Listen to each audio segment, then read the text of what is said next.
আমার কাছে যেটা অন্যায়, যে করছে তার কাছে সেটা অন্যায় নয়। শাগনিকের সঙ্গে শাগনিকের ওয়াইফের ডিভোর্স হয়ে গেছে, কোনোদিন যদি আপনি মুড়ি দেন ঠোঙায়, বাঙালি ওটা ডেফিনেটলি ওটা ঝালমুড়ি বানিয়ে দিতে পারবে। তো সে আমার যখন এগেনস্টে গেছে, আমি তাকে কেন কাজ দেবো? তুমি তোমার বসের এগেনস্টে কথা বললে তার তো প্রতিফলন হবেই, ঘটবেই। প্রবলেম হচ্ছে কি, আমি না সবই বলে ফেলছি, তো প্রবলেম ইয়ার না আমার সত্যি কাজ পেতে আবার প্রবলেম না হয়ে যায়।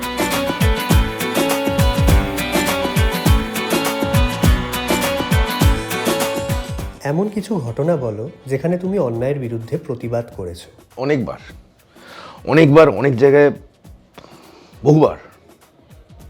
মানে আমি এই অন্যায়, কোনটা অন্যায় সে তো ডিপেন্ড করছে কে কার কীরকম চোখ দিয়ে দেখছে।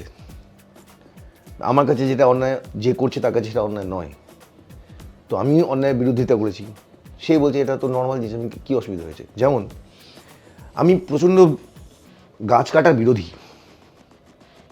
অযথা গাছ কাটবো কেন রে ভাই? এদিকে সবাই গাছ লাগাচ্ছি, গাছ নেই বলে এত গ্লোবাল ওয়ার্মিং হচ্ছে, এত কিছু ধস নামছে, এত কিছু হচ্ছে। ধসের যখন বন্যায় ভেসে যাচ্ছে, বন্যায় ভর্তি কাঠ ভেসে যাচ্ছে, এত কাঠ কাটা হচ্ছে, তা সত্ত্বেও মানুষ আমাদের শহরতলিতে গাছ কাটছে। কেন কাটছে? যুক্তি কি? যে স্ট্রিট ল্যাম্পের ওপরে গাছটা নেমে এসছে, অন্ধকার হয়ে যাচ্ছে। আমার বাড়ির বারান্দার সামনে গাছটা বড় হয়ে গেছে, তো ওই জন্য বারান্দা থেকে কিছু দেখা যাচ্ছে না। এরকম বিভিন্ন লেম এক্সকিউজেস আছে, যার জন্য গাছটাকে কেটে দেওয়া হচ্ছে। বড় মানে প্রমাণ সাইজের গাছ, সেটা কেটে দিয়েছে। উচিত কি? গাছটাকে সেই ডালটা ছেঁটে দেওয়া। আর শুধু ছাঁটা নয়, ডালটাকে ব্যালেন্স করে ছাঁটা। মানে আমি এই ডালটা ছাঁটলাম, এদিকে সব ডাল যদি ছেঁটে দিই, তাহলে কি ঝড় আসলে গাছটা কিন্তু পড়ে যাবে, গাছটা ব্যালেন্স থাকবে না। এটা কেউ ধারণা নেই। মানুষ ওই হয় ছাঁটলো তো একদম পুরোপুরি ছেঁটে দিল, না তো কাটলো পুরো গোড়া থেকে কেটে দিল। যেটা আমি প্রচণ্ড বিরোধিতা করি। রাস্তায় দাঁড়িয়ে অনেক সময় ঝগড়া করেছি, অনেকের সঙ্গে ঝগড়া করেছি, এবং কর্পোরেশনের লোকজনের সঙ্গে। আপনাদের কি বলেছে, কাটতে বলেছে না ছাঁটতে বলেছে? বলে অত শত জানি না। আপনি কে আমাকে প্রশ্ন করেছে? আমি একজন নাগরিক। আপনি কে বলেছে আপনাকে কাটতে? বলুন, ডাকুন। এবার যে কাটতে বলেছে তাকে যখন কথা বলছি, সে আমাকে দেখে চিনতে পেরে সে বলেছে, ও ভাই ওসব হিরোগিরি সিনেমায় দেখিও। আমার বারান্দায় ঢেকে গেছে। আমি যে বারান্দা ঢেকে তো বারান্দা, আমি তো বলেছি বারান্দা এখানে পরিষ্কার করতে, উনি যদি পুরো কেটে দেন আমি কী করবো? তো আমি গাছ কাটার বিরুদ্ধে অনেকবার লড়েছি, অনেক তর্ক করেছি, অনেক ঝগড়া করেছি। ব্যাডমিন্টন খেলবে বলে একটা গোটা নিম গাছ কেটে দিয়েছে, নাকি কর্ক সব ওখানে আটকে যাচ্ছে, ফেদার আটকে যাচ্ছে গাছে। এটা কোনো মানে আছে নাকি? আমি খেলবো নাইটে, সন্ধ্যেবেলা রাত্রিবেলা খেলবো বলে আমি একটা গোটা গাছ কেটে দেবো? এটার বিরোধী আমি প্রচুর করেছি, করে প্রচুর হ্যারাসড হয়েছি। গাছ কেটে দিয়েছে, লিটারালি কেটে দিয়ে ব্যাডমিন্টন খেলেছে। তারা কোন কি অলিম্পিকে যাবে না উইম্বলডনে যাবে জানি না, করেছে। আরও কিছু আছে, যেমন ইদানিং, এটা নিয়ে তো আমি অনেকবার প্রায় মার খেতে খেতে বেঁচেছি। অনেক পাড়ায়, অনেক জায়গায়, আমার নিজের পাড়াতেই দেখেছি একটা জিনিস উঠেছে খুব এখন ইদানিং, সেটা হচ্ছে ডিজে বক্স। এরকম প্রমাণ সাইজ এত বড় বড় বক্স, একটা গোটা ছোটা হাতি ফাতিদের প্রায় 7-8টা তুলে দেয়, বক্স সাঁটিয়ে দেয়, মিউজিক কানেকশন করে দেয়, নিয়ে আওয়াজ তো মানে ডেসিবেল তো ছেড়েই দিন, ডেসিবেল না কি বলে ওটাকে জানি না। ওটা মানে বয়স্ক লোকের যদি, মানে ওটা আমি বলবো ওটা 3rd ডিগ্রি টর্চারে ইউজ করা যেতে পারে। মানে একটা লোকে ঘরের মধ্যে ঢুকিয়ে যদি চালিয়ে দেওয়া হয়, মানুষটা বলতে বন্ধ করে, আমি সত্যি কথা বলে দিচ্ছি। মানে এতটাই টর্চারিং ওই ওই ওই ডিজে বক্স জিনিসটা। কিন্তু সেটা পাড়ায় পাড়ায় কোনো অনুষ্ঠান, যে কোনো অনুষ্ঠানে, মানে এমনকি পাড়ার যদি কারুর বাড়ির বাচ্চার জন্মদিন হয়, তার যদি ওই সিভিক সেন্সটা না থাকে, সে ওটা চালিয়ে দেবে, দিয়ে গোটা পাড়া অতিষ্ঠ। বয়স্ক লোকেরা তো প্রায় বুকে হাত দিয়ে বসে থাকে, জানলার কাঁচগুলো ঝিঝি করে কাঁপে, পাখিরা তো প্রায় এরিয়া ছেড়ে বেরিয়ে চলে যায়, কুকুররা দৌড়াদৌড়ি করে, এত জোরে আওয়াজ। সেটা বিরোধিতা করলে কি হয়, যারা চালাচ্ছে তারা এসে বলে আপনার কি প্রবলেম হচ্ছে? আমার টাকা আমি চালাচ্ছি। মানে তার আনন্দ হচ্ছে, বাকিরা মরে যাক, আমার আনন্দ হচ্ছে। এরকম বিরোধিতা করেছি, করে আমি অনেক হ্যারাসড হয়েছি।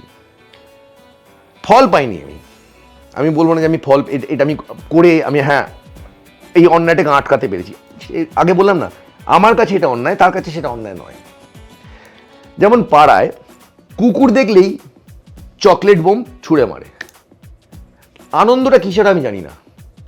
কুকুরটা কাঁই করে কাঁদলো, তার একটা অদ্ভুত একটা আনন্দ হলো বোধ হয়।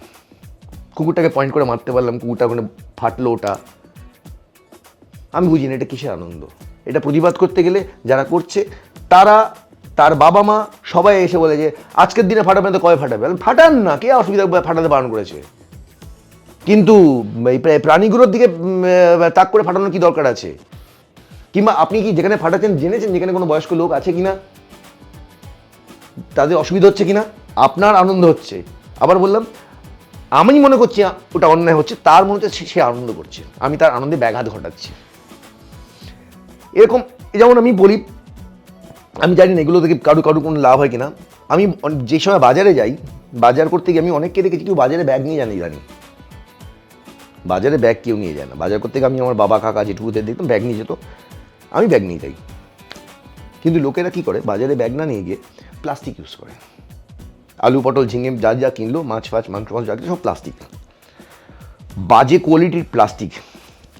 সেগুলো কিনে নিয়ে এসে সেগুলো ফেলে দিল, সেগুলো নর্দমায় গিয়ে আটকে গেল, পুরো ড্রেন সিস্টেম পুরো একদম জ্যাম, কারুর কোনো মাথা ব্যথা নেই। আমার বাড়ির পেছনে গঙ্গা আছে, আদি গঙ্গা, ওখানে বছরে 1-2 বার বান আসে, কোটাল বান আসে। বান যখন আসে জলে পুরো রাস্তাঘাট ভরে যায় জলে, গঙ্গার জলে। আবার জলে যখন নেমে যায় কি থাকে রাস্তায় পড়ে, শুধু প্লাস্টিক, মানে সব প্লাস্টিক গিয়ে পড়েছে গঙ্গায়। কারোর মাথা ব্যথা নেই যে গঙ্গাকে পরিষ্কার রাখতে হবে। কিসের গঙ্গা পরিষ্কার রাখার দরকার? যত রকম নোংরা জিনিস গঙ্গায় ফেলবো আমরা, ওটা তো নালা, ওটা তো ময়লা ফেলার জায়গা, ওটা মা গঙ্গা নাকি? পুজোর সময় মা গঙ্গা, অন্য সময় নালা। এটা বিরোধিতা করতে গিয়ে এটারও আমি অনেকে ঝাড় খেয়ে দিই। তুমি কি করছো? তুমি পয়সা করো, আমি একা পয়সা করলে হবে? এটা যদি আইন না করে যে এখানে এটা আইনত অপরাধ হবে যদি এখানে এই গঙ্গায় যদি কেউ ময়লা ফেলে, প্লাস্টিক বন্ধ করা উচিত। এটা যদি ওপর মহল থেকে স্টেপ না নেয় তাহলে আমি বলে কি হবে? তো এরকম প্রচুর বিরোধিতা করেছি অনেক কিছু সমাজের ভালো কারণে, আমার যেটা মনে হচ্ছে ভালোর জন্য। মানুষের কাছে সেটা ভালো নয়, মানুষের কাছে সেটা নর্মাল জিনিস, নর্মাল দিন। তো অনলাইন ট্রোলিং নিয়ে তোমার কি মত? ট্রোলিং আমি খুব একটা ফেস করিনি। ইদানিং একটা খুব বাজে জিনিস ঘটলো, সেটা যে একটা জায়গায় আমার একটা পডকাস্ট বেরিয়েছিল, সেখানে আমি বলেছিলাম যে আমার এক্স ওয়াইফের সঙ্গে যা ঝামেলা হয়েছিল সেটা নিয়ে বুঝে, আমার 10 বছরের বিবাহিত জীবন ছিল, তারপরে সে আমার ছেড়ে চলে যায়। তো আমি আমার ছেলে এবং মেয়ে, আমি তাদের কাস্টাডি, মানে আমার ছেলের বয়স তখন 2.5, মেয়ের বয়স তখন 3-3.5 বয়স, আমি সেই থেকে আমার ছেলে মেয়ের কাস্টাডি আমার কাছে নিয়ে আমি ছেলে মেয়েকে বড় করেছি। তো আমি এটা বলেছিলাম।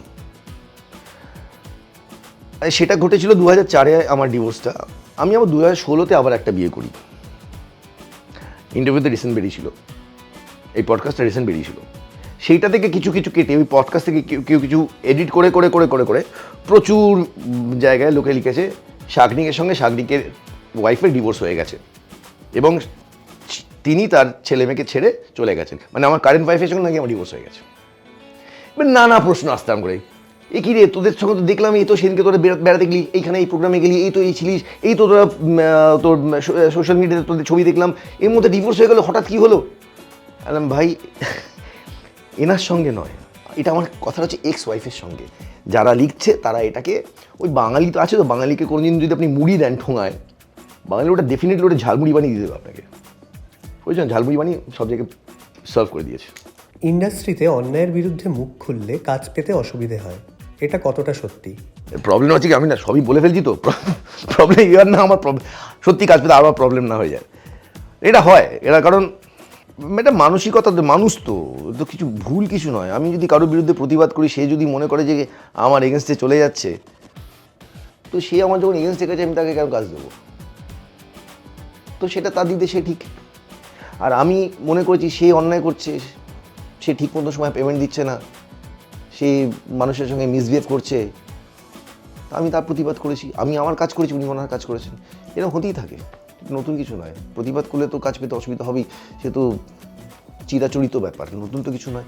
শুধু আমাদের ইন্ডাস্ট্রিতে কেন, যে কোনো কর্পোরেট সেক্টরেই তুমি তোমার বসের এগেনস্টে কথা বললে তার তো প্রতিফলন হবেই, ঘটবেই। সেটা ঘটেছে, ঘটবে হয়তো আরও। তার জন্য আমি আমার প্রতিবাদ থামাবো না, আমি অন্যায় দেখলে এখনও প্রতিবাদ করব, চুপ করে থাকতে পারবো না। হ্যারাসমেন্টের সম্মুখীন কি শুধু মহিলাদেরকেই হতে হয় নাকি পুরুষরাও হ্যারাসড হন? না না, সেটা তো জেন্ডারটা তো হচ্ছে তো বিভিন্ন কারণে বিভিন্ন মানুষ হ্যারাসড হচ্ছে। আমার হ্যারাসমেন্টের সঙ্গে একজন মহিলার হ্যারাসমেন্টের কোনো মিল থাকবে না, ইদানিং থাকেও। তো এটা তো বলবো না যে হ্যাঁ একজন মহিলা হয় বেশি মহিলাদের হ্যারাসমেন্ট অন্যরকম, আমাদের হ্যারাসমেন্ট অন্যরকম। মহিলারা যে বেশি খাটছি আমরা কম খাটছি তাও নয়, মহিলারা অনেক খাটে। অনেক মহিলা এরকম আছে যে হ্যারাসড নানা রকমভাবে কোণঠাসা হয়ে গেছে, তাও সে হাল ছাড়েনি। যখন সে কাজ পেয়েছে সে দেখিয়ে দিয়েছে হ্যাঁ যা তুমি নেত্রী, আমি এভাবেই কাজ করি, প্রমাণ করেছে। আবার অনেকে স্রোতে গা ভাসিয়ে দিয়েছে। আমাদের ছেলেদের সঙ্গে তাই নানা রকমভাবে কাজের জন্য নানা রকম অনেক পন্থা অ্যাপ্লাই করে। কিছু কিছু মানুষ আমাদের মতন আছে, অভিনয়ের জন্যই আমি কাজ পাবো, অভিনয়টা করে দেখাবো আমি, একটা সুযোগ দাও, এর বেশি আমি কিছু পারি না করতে। এরকমও গেছে, আমি বলছি যে আমার শুরুর দিকে অনেক ডিরেক্টর, অনেকে শুধু ডিরেক্টর বলো না, assistant director, chief assistant director, production manager টাকা চেয়েছিল। আমি এটা সবাইকে বলি, এখন আপনাদের সবাইকে বলছি, অনেকে যারা অভিনয় করতে আসেন যদি আপনাদের কেউ যদি টাকা চায় তাহলে সে কাজটা ভুল কাজ। আমার কাছে চেয়েছিল যে এত টাকা দাও, তোমাকে আমি হিরো বানিয়ে দিচ্ছি। আমার কাছে টাকা ছিল না সেটা নয়, টাকা ছিল আমার কাছে, কিন্তু আমি দেবো না, আমার জেদ। আমি এটা বলেছিলাম যে আমি টাকা নেব না, আমার রেমুনারেশন দরকার নেই, আমাকে সুযোগটা দিন, কিন্তু আমি টাকা দিতে পারবো না। তো এটাও এক ধরনের হ্যারাসমেন্ট। এগুলো আসতে থাকে, এগুলো পার্ট অফ আওয়ার লাইফ। এগুলো কে কীভাবে হ্যান্ডেল করবে সেটা তার ব্যাপার। প্রোটেস্ট করলে কি সত্যিই কিছু পজিটিভ চেঞ্জ হয়? চেঞ্জ আসবে না বলে তো চুপ থাকবো না। আমি বলছি, বলে লড়াই করছি, চেঁচামেচি করছি, মারপিট করছি, কিন্তু কোনো বদল আসছে না। মানে কোনো কিছু যা হওয়ার সেটাই হচ্ছে। এক সময় গিয়ে হেরে গিয়ে দূর বলবো না, তাহলে তো অন্যায়ের সঙ্গে আপোষ করে নেওয়া হলো। তাহলে তো এতদিন আমরা স্বাধীন হতাম না। মানে পরাধীনতার সঙ্গে আপোষ করে নিতাম আমরা, দেশ স্বাধীন হতো না।